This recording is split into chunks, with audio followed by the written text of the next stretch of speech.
사실 침입자라는 영화는 한국 영화를 구원할 구원자가 될 생각도 의도도 없는 작품이었을 겁니다. 코로나19 사태가 오기 전 침입자는 흔하게 볼 수 있는 한국형 스릴러 영화 중 하나라고 여겨졌고 실제로도 그랬을 것입니다. 하지만 코로나19 사태가 장기화되면서 침입자는 개봉을 계속해서 연기했고 한국 영화도 헐리우드 영화도 기대작이 나오지 않는 가운데 영준이의 6,000원 할인권 정책의 첫 수혜자가 되면서 침입자는 원치 않은 구원투수의 자리에 서게 되었습니다. 보고 와서 느낀 것은 역시 아쉬움만 남는 작품이라는 겁니다. 기대가 컸던 탓인지 실망하는 사람들도 많습니다. 목격자 같은 작품과 비교하는 이들이 있을 정도입니다. 제 생각에 침입자는 그 정도로 못 만든 영화는 아닙니다. 다만 후반부의 진행만 잘 다듬었다면 무난하게 좋은 작품이 될 수 있었다는 생각에 아쉬운 마음이 드는 것이죠. 손원평 감독은 아몬드라는 소설로 이미 비슷한 주제를 그려본 경험이 있습니다. 그렇기에 침입자 역시 많은 기대를 얻었던 것입니다. 가족의 이야기도 좋고 낯설게 하기도 좋았습니다. 다만 독창적인 연출을 기대하기는 어려웠던 것도 사실입니다. 스릴러 영화에서 독창성이 죽어버리니 보는 재미도 줄어듭니다. 영화 연출이라는 측면에서는 좋은 부분보다는 부족한 부분이 많이 보였던 것이 사실입니다. 그렇다고 플롯이 좋은가 하면 글쎄요, 저로서는 고개를 저을 수밖에 없겠습니다. 배우들의 연기는 대체로 나쁘지는 않았습니다.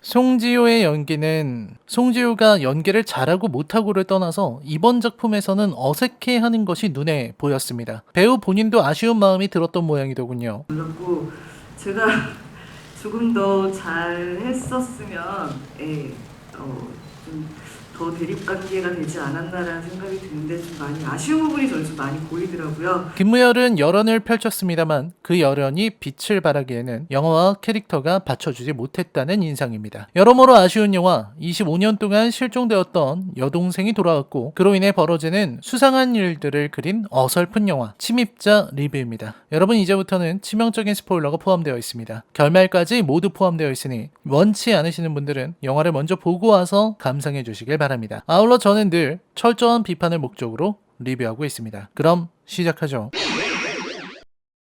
주인공 서진은 건축가로 활동하고 있는 사람입니다. 영화에서 건축가가 딸을 잃어버리는 이야기를 보는 것은 제법 흔한 일입니다. 올해 초에 나온 하정우 주연의 클로젯이 바로 그런 영화죠. 그 영화에서도 하정우는 건축가였고 설계를 하고 보통 사람들은 잘 살지 않는 그림 같은 전원주택으로 이사 옵니다. 이 영화도 마찬가지입니다. 서진은 건축가고 설계를 하고 보통 사람들은 잘 살지 않는 호화로운 전원주택으로 이사했습니다. 차이가 있다면 서진이는 이 집을 직접 설계했다는 것이죠. 아무래도 건축가라는 직업이 전문적이면서도 생소한 느낌을 주기 때문에 선택하는 경향이 많은 모양입니다. 하지만 다른 영화 감독들도 비슷한 생각을 하다 보니 그나마도 다양성이 부족한 한국 영화의 주인공들 직업이 늘 그게 그거인 결과가 도출되는 겁니다. 안타까운 현실이죠. 물론 이 영화에서의 서진은 동생을 찾기 위해 집을 지은 건축가라는 타이틀을 얻기는 합니다만 그건 후에 언급하도록 하겠습니다. 아무튼 서진은 얼마 전에 교통사고로 아내를 잃었습니다. 맙소사, 클로젯의 하정우도 얼마 전에 아내를 잃었어요. 하정우는 뭘로 아내를 잃었을까요? 당연히 교통사고죠.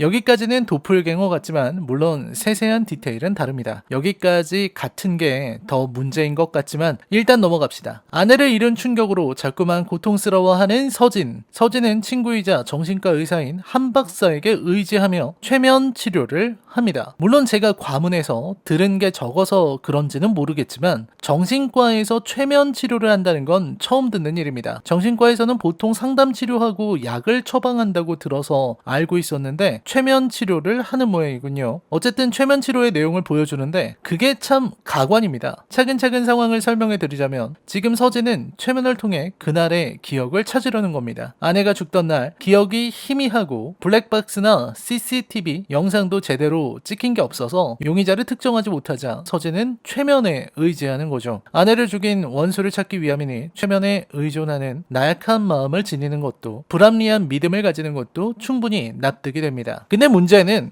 최면의 내용입니다. 최면으로 그날의 기억을 찾으려고 하면 어느 순간에 갑자기 기억이 어렸을 때 동생 유진을 잃어버리던 날로 돌아가 버리는 겁니다. 그리고 서진은 그날의 기억을 더 볼 수 없다는 사실에 절망하며 깨져 파란색 풍선에 좌절하며, 이게 영화 초반에 무척 중요하게 등장하는 사건입니다. 저는 이 과거 회상을 보면서 벌린 입을 다물지 못했습니다. 아니 이게 뭐죠? 시작부터 범인을 까고 시작하는 겁니까? 포커 치는데 카드 다 뒤집고 시작하는 거 아닙니까? 물론 해당 최면 장면은 다른 의미로도 해석이 가능합니다. 서진은 어렸을 때 동생을 잃어버렸고 이번에는 아내를 잃어버렸어요. 모두 여성을, 그것도 사랑하는 가족을 잃어버렸다는 공통점이 있기 때문에 자연스럽게 연상이 되면서 최면이 어려워진다는 정도의 설명을 한다면 저는 충분히 받아들일 수 있습니다. 하지만 이 영화는 미스터리 스릴러잖아요. 아내가 죽던 날의 기억을 떠올리면 자꾸만 잃어버린 여동생이 나온다. 여기에서 우리는 누가 설명해주지 않아도 여동생이 범인 아냐? 무의식에 남아있는 기억이 여동생 알아본 거 아냐? 하고 추측할 수 있게 됩니다. 처음부터 어느 정도 단서를 뿌려놓는 것은 미스터리 장르의 규범이라 할 수 있지만 이건 너무 수가 빤하잖아요. 저는 이 부분부터가 이 영화의 긴장감을 확 줄이는 요소라 생각했습니다. 아무튼 어느 날 전화가 옵니다. 동생분을 찾은 것 같다는 전화죠. 유전자 확인 결과 99%의 확률로 형제라 나왔으니 의심의 여지는 없습니다. 25년 만에 집으로 돌아온 동생은 기억조차 없는 가족들이 어색할 만도 한데 이상할 정도로 잘 적응합니다. 그리고 자꾸만 오빠의 역할을 대신하려고 하죠. 혼자 힘들게 집안을 유지하고 딸 예나를 키워온 서진의 입장에서는 동생 유진이 고맙기도 하고 기특하기도 합니다. 하지만 의심스럽기도 하죠. 그래서 가사 도우미 아주머니에게 부탁을 하게 되는 겁니다. 초반부의 흐름은 아주 좋았습니다. 딸을 찾기 위해 노력했으니만큼 의심할 여지가 없는 딸아이의 등장이 반가울 테니 부모님의 반응도 설득력이 있고 예나가 잘 안 먹던 반찬을 얼른 먹을 수 있게 되는 것도 유진이가 아이들의 마음을 잘 얻는다는 식으로 설명하면 충분히 받아들일 수 있습니다. 쇼핑몰에서 유진이 습격을 당하는 부분까지 저는 좋았다고 생각합니다. 그 상황을 전부 목격한 아주머니가 실종당하는 장면에서는 당연히 말이 안 된다고 생각했지만 뒤에서 충분히 설명해 줄 거라고 믿었습니다. 중반까지의 흐름은 솔직히 이 정도면 준수했죠. 문제는 중반 이후입니다. 영화는 점차 길을 잃기 시작해요. 일단 실종된 아주머니를 대신해서 집안에 이상한 사람들이 고용되는 장면부터 고개를 갸웃거리게 만듭니다. 왜냐면 그 사람들은 누가 봐도 수상하기 때문이죠. 어머니를 도와준다면서 어머니의 가슴을 대놓고 만지는 남자며 아버지 방에 함부로 들락거리는 여성까지 모두가 나 이상해요 하고 얼굴에 써놓고 다니는 셈이죠. 부모님 두 분은 유진이 말만 듣고요. 이제 이야기는 중후반으로 넘어갑니다. 가족들은 모두 서진이에게 비협조적이고 집안이 이상하게 변해가고 있습니다. 유진을 의심한 서진은 유진이의 과거가 대부분 거짓이라는 걸 알아냅니다. 그리고 유진을 습격했던 남자의 숙소로 찾아가 그 남자에게 딸이 있었고 그 딸이 실종되어서 애타게 찾고 있었다는 사실을 알아냅니다. 그리고 그 딸의 이름이 바로 하연이었죠. 예나가 잠꼬대하듯 하연이가 날 불러 하고 말하던 그 하연입니다. 유치원 친구인 줄 알았지만 유치원에는 하연이라는 애가 없었죠. 아내와 함께 살던 아파트로 가보니 그곳에는 죽은 가사도우미 아주머니의 시체가 있었고요. 시체를 발견한 서진을 괴한 덮칩니다. 녀석은 서진의 아내를 죽인 그 녀석이었죠. 바로 여기에서부터 영화가 무너진 겁니다. 일단 하연이 아버지가 유진을 공격한 장면부터가 말이 안 됩니다. 지하주차장에 CCTV가 하나도 없고 지하주차장에 주차된 그 많은 차들 중에 블랙박스를 단 차량이 단 하나도 없을 수가 있나요? 지하주차장에서 유진을 습격한 하연이 아버지를 죽였는데 그게 안 들킬 수가 있을까요? 죽인 아주머니를 서진의 아파트에 숨긴다는 것도 아니란 선택이었습니다. 서진이 아주머니의 시체를 발견하도록 만들기 위해서 억지를 부린 것에 불과해요. 개연성은 날아간 지 오래입니다. 적어도 그 아파트와 관련한 작은 암시라도 있었어야 했습니다. 영화의 후반 진행은 고구마를 10개 연속으로 먹은 것처럼 답답합니다. 물론 나중에는 모든 것이 드러나게 됩니다. 사실 유진이는 마약을 활용하고 있었던 거죠. 굉장히 편리하고 좋은 약입니다. 그 약만 있으면 모든 사람이 유진이의 말을 듣게 된다는 거죠. 부작용은 코피 정도? 참으로 편리한 설정입니다. 그리고 보통 이렇게 편리하고 창작자가 수월하게 이야기를 풀어갈 수 있도록 만드는 도구들은 작품의 완성도를 크게 떨어뜨리기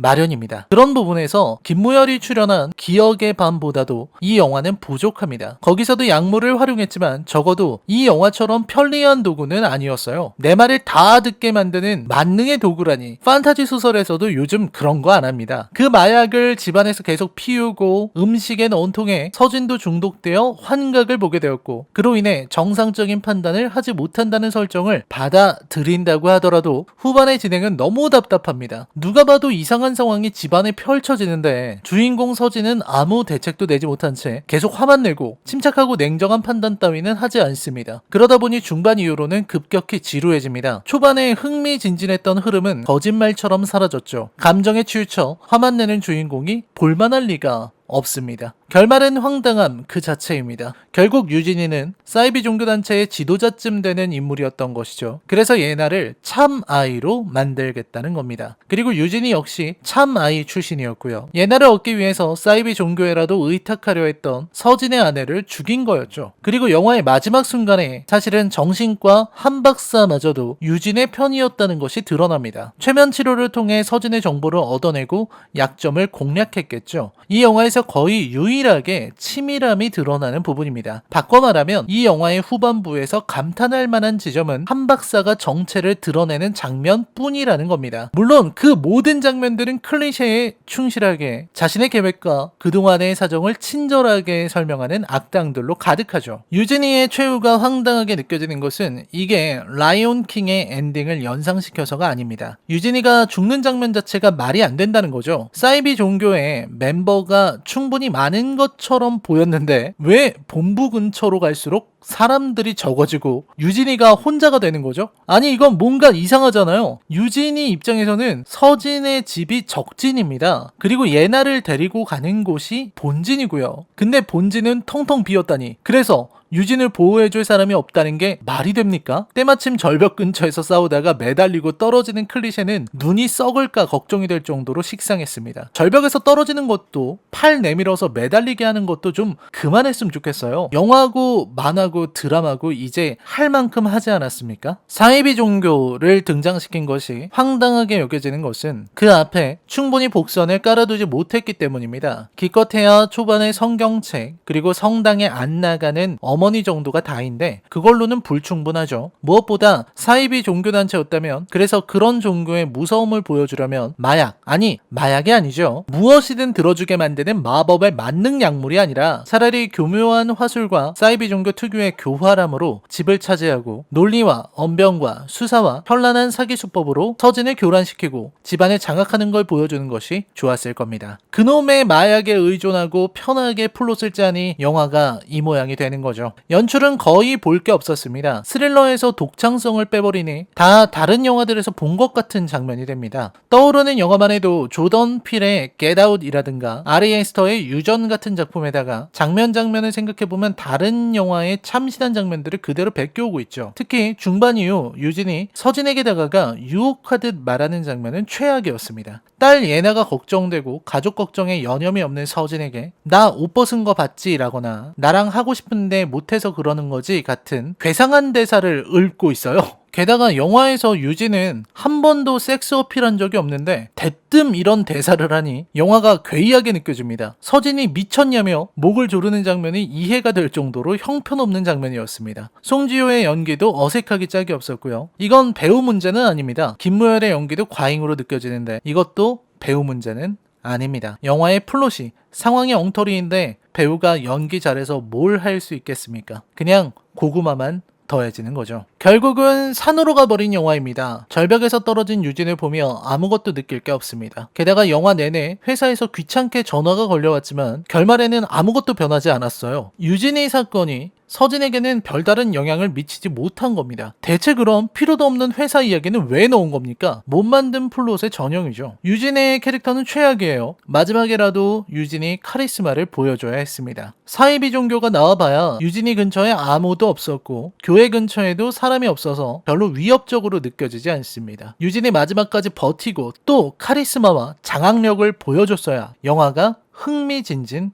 해줬을 겁니다. 엔딩에서 파란색 풍선을 기억해봐 나 유진이야 하는 장면에서 사실은 노란색이었다 하고 소리치는 김무열의 모습에서 저는 웃음을 참을 수 없었습니다. 헛웃음을 터뜨리는 사람이 저만 있는 건 아니더군요. 설마 하니 풍선 색깔이었다니. 애초에 노란 풍선인 건 맞아요? 서진이 스스로도 본인의 기억을 신뢰하기 어렵잖아요. 세상에. 마지막에 유전자 검사 결과를 확인하지 않은 장면도 저는 고개를 갸웃거렸습니다. 찢어버렸다는 건 동생이라고 생각한다는 거 아닙니까? 동생이 절대 아니라고 생각했다면 확인하고 버리지 않을까요? 물론 해당 장면의 해석이야 다양하게 나올 수 있겠지만 굳이 여지를 둘 필요가 있었나 하는 개인적인 의문이 들었습니다. 여러 아쉬움으로 가득한 영화. 고작 이런 수준의 영화에 한국 영화의 미래를 논해야 한다는 게 안타까울 정도로 시대를 잘못 만난 영화. 침입자에 대한 제 평점은 10점 만점에 3점입니다. 유전 같은 이야기를 쉽게 쓸 수 있는 건 아니죠. 하지만 유전의 마지막 장면에서 나타나는 악마 숭배 집단의 분위기는 압도적입니다. 침입자의 참아이는 글쎄요. 차라리 사자처럼 불주먹이라도 휘두르는 게 나았을지도 모르겠습니다. 라이너의 컬처 쇼크 영화 리뷰는 계속됩니다. 저는 다음 리뷰로 찾아뵙겠습니다. 시청해주셔서 감사합니다.